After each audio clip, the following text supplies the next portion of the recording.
as I said, the debate about the role of the shareholder's authority relative to the corporation in which he or she or they invest goes back, certainly far back into the last century, but I think had a programmatic expression with Milton Friedman's piece in the New York Times Magazine in 1970. So Friedman published a piece called "The Social Responsibility of Business is to Increase Its Profits," in which he argued that the company owes, first and foremost, owes its profits to the shareholder. And so the shareholder becomes the primary audience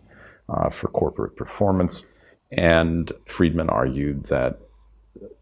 business people who thought they could do social good, philanthropy, charity, a broader perspective on what corporations do in society, that they were effectively taxing the shareholder. They were also potentially taxing the employees and taxing the customers, because the money that was allocated to the social good was in fact money that was taken away from those other constituencies who had an immediate stake in the success of the business. I think he also argued that business people knew best how to produce a good or a service, and that they should just focus on what they did well. I mean, this is an argument for expertise, and I think it's perfectly reasonable. What happened not too long after Friedman's article, so in the 1970s, Michael Jensen and William Meckling picked up on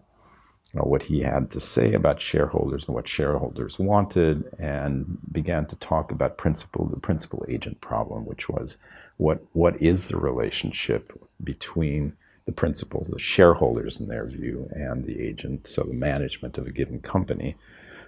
and to what extent was management too free to do what it saw as appropriate with the return of the shareholders' investment through the company, and whether in fact the shareholders shouldn't have greater authority to control what management did. And so the principal agent theory,